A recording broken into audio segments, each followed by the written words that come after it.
I'm Kerry Peters, a recognized thought leader in the Microsoft Dynamics community and a Microsoft MVP for business applications.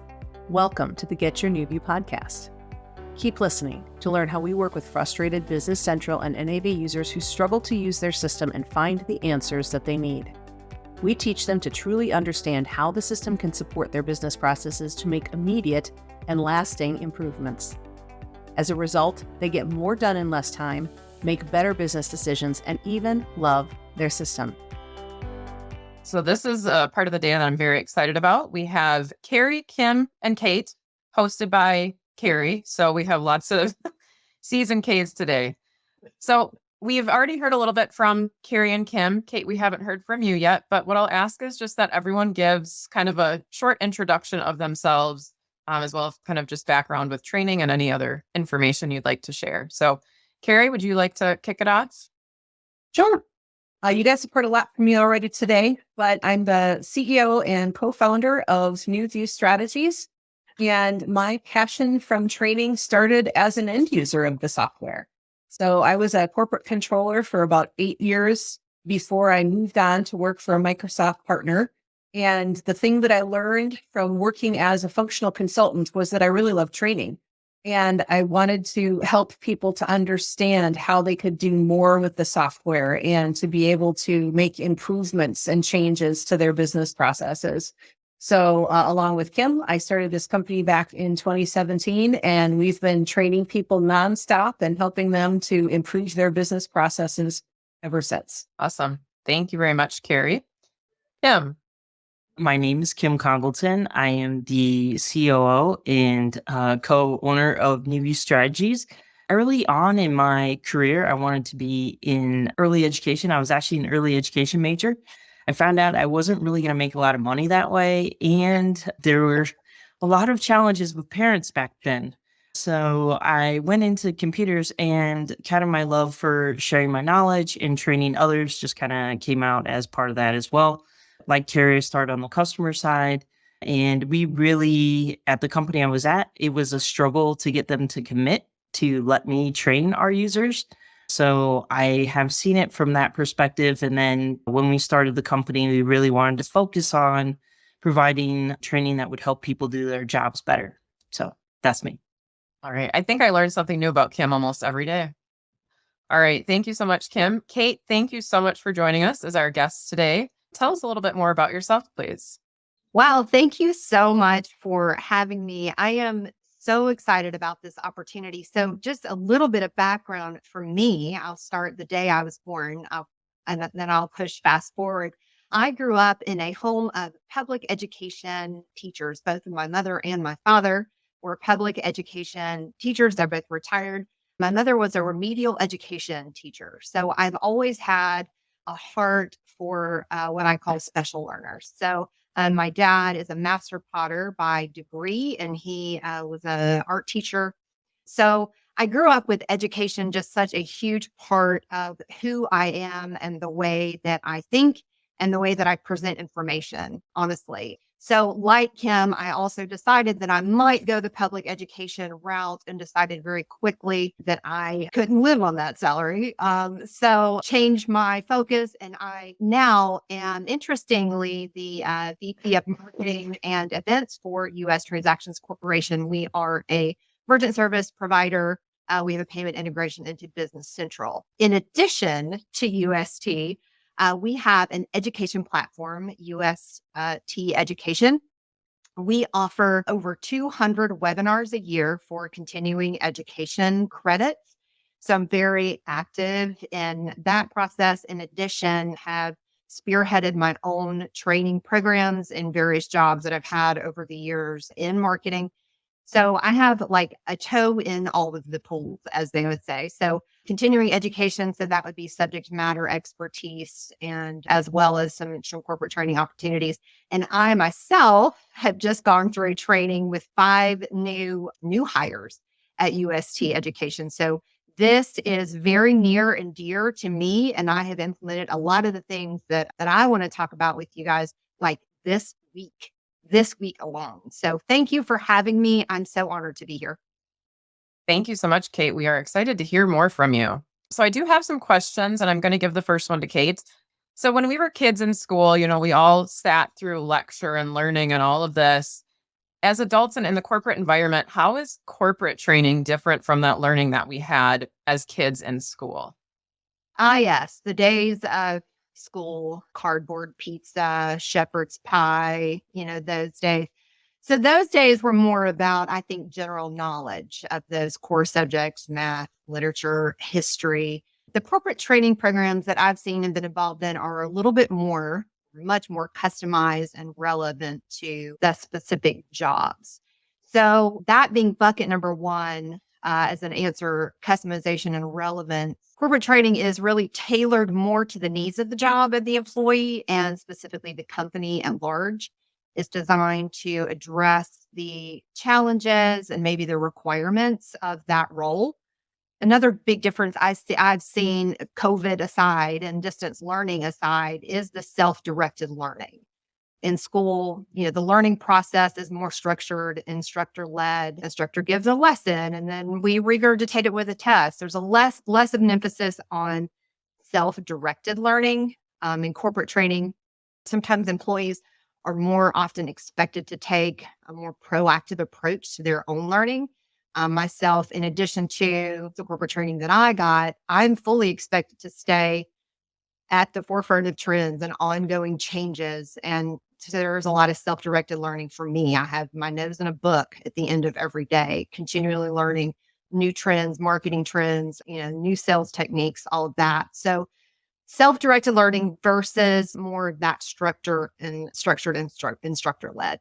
I think one more point to make, kind of the difference, would be the continuous learning and adaptation differences that I see. Our softwares, as we've seen all day today, there are constantly new releases, new things to learn. The needs of an organization changes. Employees may need to continually update their skills and their knowledge sets to stay current. In our traditional high school setting, the story of 1492 is never going to change. The outcome is the same, right? So it's that continuous learning and adaptation of our skills, of our software, staying one step ahead of all of those changes. So those were lots of answers. I'm wordy. Yeah, no, that's great. And that really resonates, I'm sure, with most of us, of just trying to stay on top of, even as we saw in the intro session, just those different ways of learning. So thank you, Kate. Of course. Kerry, I'll kick it over to you for this question. For that corporate training, what are maybe the top 3 mistakes that you actually see companies making when they're planning for training for their employees? Top 3, huh? Well, the first one is cramming too much in, right? Too much material. When we arrange for training for whoever it is, I think often we get pushback, where people say, well, certainly we want to be able to train on the core concepts, but we also want warehousing and manufacturing. And can you do it in a week? The answer is no. People can't possibly absorb that much information, retain anything when they have that much thrown at them. And we've learned over time how much people can absorb in what period of time. So really listen to the advice of your training professional when they give you a suggested agenda, because that's been proven over time. And the worst thing that can happen is you can arrange for training, and in that first day, see your people come out of that classroom or away from their desks, and their eyes are just glazed over and they're completely in overload and overwhelmed, because that means that all that money you spent is just going down the drain. So if you find a trainer who says no to you, hire them. That's the kind of person that you want, who's going to help you to pick the right curriculum for your people. The other mistake I would say is doing train the trainer. Train the trainer doesn't work. We all want it to, because it's less expensive. And because that person who we're designating as a trainer does have specific process knowledge for your company that an outside trainer isn't going to have for your specific processes. But if you watch the face of that person that you assign train the trainer to, you may see fear, you may see anger, you may see disappointment. Sometimes you have somebody who's enthusiastic about training, but for the most part, that person is not a trainer, and they don't understand things like the adult learning techniques that we've talked about today. They don't understand how to help people to retain that information. They don't understand how to keep training on time. on a schedule to make sure that you're actually able to include all the content and provide people with appropriate breaks. So I would say stop doing train the trainer. It's unfortunately you spend the same amount or more time with doing that and you get much less of a result. So if you're going to really invest in training, invest in trainers who can help you with that. And then last thing I would say is no follow-up or accountability. And this is kind of a weird concept. People think that when you do training, that it's an event and you're done. But when we have training, usually we're talking about change in process or new concepts that we haven't used before. And it's so easy for people to revert back to what they were doing before just because they're comfortable and familiar with it. It's harder to adopt new practices. So introducing accountability where people know that somebody's going to check in to make sure that they're doing that new process and that it's genuinely working for them, right? That sometimes we make a bad call on new processes and the person who's actually doing the work says, I just can't do it this way. Well, great. Tell me why it's not working and let's adapt it so that it does work for you. So there's a great opportunity there to make those people feel really supported in that change and to know that they can be successful with what they've learned. Yeah, the first one you mentioned too, I think that can be difficult for people that have been working with the software for so many years of trying to cram too much in, because it's like, if you know all of this information, you want to share all of this information with your trainees, but they may not need to know all of that now. And as we know with the statistic, they're probably not going to retain most of that. So I think that was a really good point. Kim and Kate, curious if either of you agree or disagree with those common mistakes or have anything else to add. I think for me, the big thing I've seen is that they don't plan. So, like, oh, we don't really need to do a lot of training. This is not going to be that big of a project. It's not that big of a change. We don't have to worry about that. And then when you take that approach, it's really not good. You're always going to end up spending more in the long run anyway. So I think we see that a lot, unfortunately. Yeah. Thank you, Kim. Kate, how about you? Yeah, I'm just echoing other things that have already been said numerous times today. I really think that if a trainer is going into a training with one mindset, not realizing that the audience might have, 5 different learning styles, you have to kind of adapt that content to different learning styles. I mean, I'll give a quick story. I'm helping my husband right now implement software training. They're implementing a new software and to 20 brand new employees. And there are employees at his company that want a manual. The idea of me sitting and reading a manual, like snooze fest. Like I want interaction and I want a person showing me and I want hands-on. So looking at him saying, half of your people, that's not going to reach them. You've got to create different training programs to reach these people and their different learning styles. So I think that's a huge mistake, is just going into it with like so rigid in that here's a manual, see you next week. That's not going to be effective. You're not going to get the results you're wanting in that. Yeah, absolutely. And I think we heard a little bit of that too with even just the different generations. Erica mentioned in our intro session that different generations might have different ways of consuming information. So I know, like for me, I prefer to watch a short video rather than reading through a manual, but someone else might prefer that manual. So yeah, I think that's a very good point of making sure that you have those different options available for people who learn in different ways. So shameless plug for Dynamics Con Live coming up. To your point, if you were at Directions, you might have seen Mary Miller, Sam Bush, and I do a session on marketing across 3 different generations at the same time and the challenges that exist within that. And they are significant. We are presenting that at Con Live as well. So if you're going to be there, please join us, because we talk a lot about that. How can you get your message to 3 different generations that not only have different learning styles, but receive messages 3 totally different ways? So shameless plug. Yeah, absolutely. Thank you. And I will be at Dynamics Con as well. So I'll see you there. Please come. All right. Kim, I heard you kind of reference this a little bit in your last response. So I'd like you to expand a little bit. I've heard the phrase of pay for it now or pay for it later, especially when it might relate to training. So how do you take that to mean, and how does that play into training for companies? Well, I think I've not only experienced it in a former life as an end user because I was not given my budget wasn't approved for training. And I think I very loudly said, well, if we don't train the users now, we're going to pay way more for it later because we're going to have a lot more support, right? And training is historically always the thing that gets cut out, time wise and money wise, out of an implementation project. It is what it is.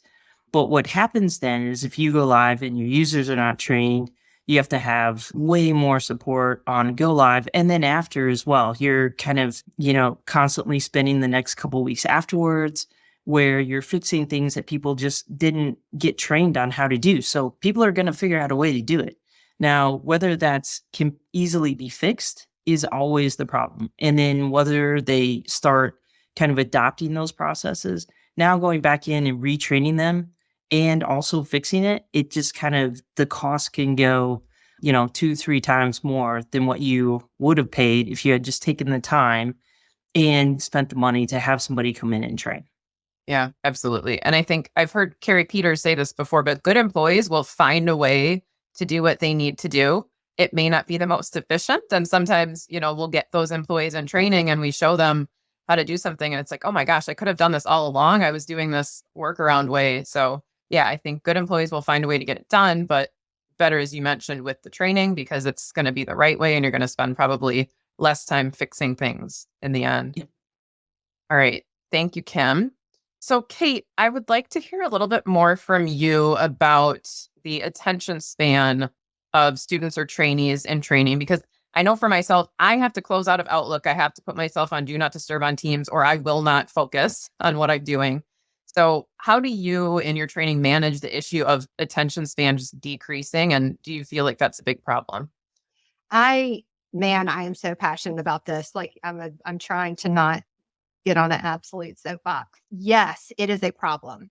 It is a significant problem. So I'm going to throw down a number at you and you're going to look at me like I'm bonkers, but I've seen it for myself. As an instructor, as a speaker, even in conversation with someone, you have 7 minutes before the person that you're talking to starts trailing off. 7 minutes. So what do you do about that? That's human nature. There are exceptions, of course, and hats off to those exceptions. But yes, it is a real problem. So you have to be aware of that in your training programs. There are things that you can do to combat that. I heard Kerry mention my favorite one, chunking information. So you break down training content into smaller, more manageable chunks, and that prevents an information overload. It helps keep the learner's attention and most importantly, retention. In presenting your information in smaller, more digestible chunks, a learner is less likely to feel overwhelmed. We have all been up against maybe a new job or a new software, a new implementation that just feels like you're, standing in front of a fire hose.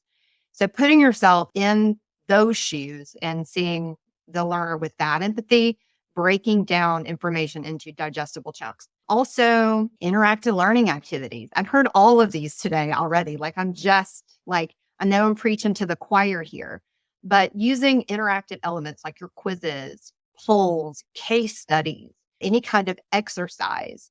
So you want to engage, and not only engage, but you want to re-engage. So every 7 minutes, what can you do as an instructor if you're in a room with people to stop and re-engage who you're teaching to?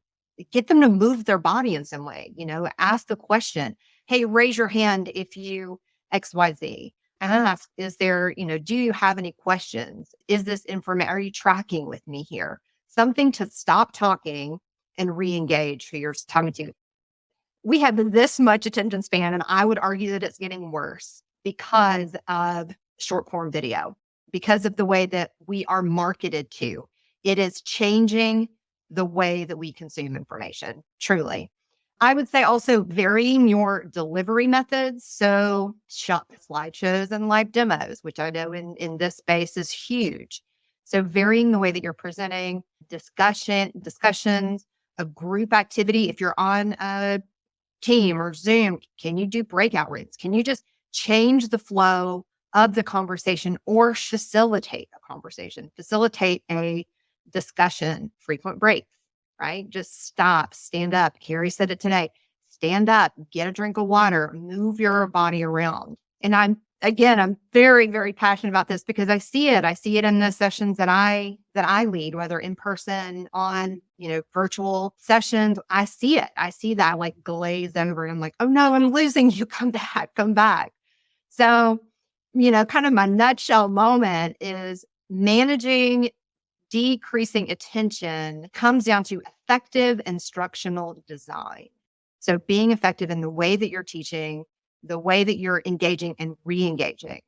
So using strategies, create a more dynamic and engaging learning experience. It's possible. It is possible. Great. Thank you, Kate. Yeah, those are all some, I think, very good tips for keeping students engaged. So you had mentioned effective training and how we can accomplish that. What I'd like to do is just do a round robin style of having everyone give us just an example about a time when you experienced really effective training and what made that effective for you. So would anyone like to start? Volunteer. Well, actually, for me, Kerry and I did take the alt-MBA class, which is like a 𝗚𝗲𝘂 class. And I want to say it was amazing. I'm pretty sad they're not doing it anymore. But it's, you're in a cohort. It's very, over the week, you have all these things that you have to do, but it was varied. It really got you thinking in a different way. It got you interacting with people you didn't know. You had a homework assignment. You worked as a group on it. You had a writing assignment. You had to critique other people's writing assignments in it. And then also kind of read the critiques of your assignments and then say, what did I learn? And it just really got me thinking in a different way. And really, I learned a ton just about, I don't even remember what the topics were each week, but I just learned a ton about how to structure training so it is more interactive and it is more exciting. So that was mine. Kim, how much lecture did we attend in those? Like hardly any, like maybe 30 minutes, if that. Right. Over an entire month. Yeah. It was all very interactive and just incredibly impactful. Yeah. Yeah. Wow. All right. Kerry, do you have an example other than that then? I know. I'll just build on that just a little bit. I think that the thing that I have found so incredible, probably in the last 5 or 10 years, just as a training trend that really gets me on fire, is peer-based training, where it's not teacher students anymore. That if we think about the teacher as a facilitator, as somebody who's coming prepared with an exercise or just to guide the conversation and give people something to start with and keep them from going down too many rabbit trails, that teacher as facilitator is incredibly effective. And we see that a lot with our Consultants Accelerator, where we're doing a lot more peer-based training, where we say, okay, for this session, we've got 8 topics and we're going to spin a wheel and you guys all get a random selection of a topic and go off and research it and teach it back to the team and then discuss it. And those kind of sessions are just fire. When we see that discussion happening between those students and the debate, and some people who know maybe a little bit and have questions, or some people who know more and want to correct the person who trained, there's no right answer. And the debate in that is incredible. And apply a bunch of functional consultants to that kind of training, and suddenly they're just really getting into it and they all get a lot of value out of that. And honestly, as an instructor, I haven't stood there and lectured all day and had them, fall asleep and really not get a whole lot out of it, but they remember that debate that they're having. So peer-based training is really cool stuff. Yeah, that's a good point. And I think, as many of us know, in Business Central, there are many ways of getting to the same result. So it's cool to see what might this person be using and doing differently than me. So, okay. Thank you, Kerry. Kate, how about you? An effective training that you remember? I would say, because I am very competitive, that any kind of training with a gamification spin on it, anything, I'll use an example of our director of events that we just had a little internal training. A lot of the rules for issuing these continuing education credits that we issue, we have a lot of hoops to jump through. It's not always easy. And we have to know all these rules, and it just, I'm a very creative person. So it can be a little bit laborious for me. So she knew that, and she knows that about half of our team. So she turned the entire training into a game. And I will tell you, never has information like that stuck in my head. Like, she did it. I was like, gold star for you. Like, I remember all these in and outs of our certs and, the hoops we have to jump through because of the way that she presented the information. I think also I'm going to help out the learners in the room. If you're a learner and you know that you have attention issues, these little guys are incredible. I think somebody asked a question about fidget spinners earlier. I sit here in a conference. I might have it under my jacket that I am constantly spinning it because I know that, my limitation as a learner and I am interested in the content. So this is what I do to stay engaged. But I would say, to answer the question, for me, anything with a game or make it a competition or who can answer this question first, that was given as an example, or who can answer it first and correctly. And you're going to get a Starbucks. Oh, I'm there. And it's on. Really, really up the stakes with the Starbucks. Yeah. Last thing I need in my life is more caffeine, but that's who we are. All right. Thank you so much, Kate. So, Kerry, I'm going to hand it back over to you for a little closing, but I did just want to point out too, and maybe you can speak to this, Holly's comment in the chat saying, I'm blessed and privileged to know you ladies and share in the passion for people, training, learning, and the product 𝗚𝗲𝘁. How do we ignite others on the partner side to have that same passion? Afternoons like today should be standing room only. Oh, Holly, that's such a lovely comment. I don't know. I think we just got to keep the word out. And that's part of what we're trying to do with this event. We've committed to doing this with every new release. And we feel like getting information into people's hands about what they can do on a practical level with these new release features with their customers is the way to do that. So we hope that we get lots and lots of people attending in the future and would love to continue sharing information about new releases and training and ways to make their projects more successful. So thank you so much for that comment, Holly. That's very nice. And as always, I would love to talk with you. So if you guys have some needs, if you would like to talk a little bit about our training services or other services or Consultants Accelerator, you can always use this link to set up a meeting to talk with me at any time. And thank you guys for attending, and thank you to all of our presenters. Gosh, this was a wonderful way to spend some time together. And I really appreciate having such vibrant presenters who are so passionate about training and passionate about consulting and our customers. And I know that you who are joining us here have those same passions. So thank you so much for being here. Please be in touch with us. We would love to talk with you about things in the future. Did your team ever really get good training to understand how to use your business software? Do you think you could use more features of your software if you just knew how? Are you frustrated with inefficiency that never seems to get better? Do you suspect that there just has to be a better way, but you don't know what that is? We believe every company can benefit from increased efficiency and higher utilization of their software, and that it's possible to have fun while learning exactly how to do that. The experts at NewView Strategies work with frustrated Business Central and NAV users who struggle to use their system and find the answers they need. We teach them to truly understand how the system can support their business processes to make immediate and lasting improvements. As a result, they get more done in less time, make better decisions, and even love their system. Please contact us at getyournewview.com to get started.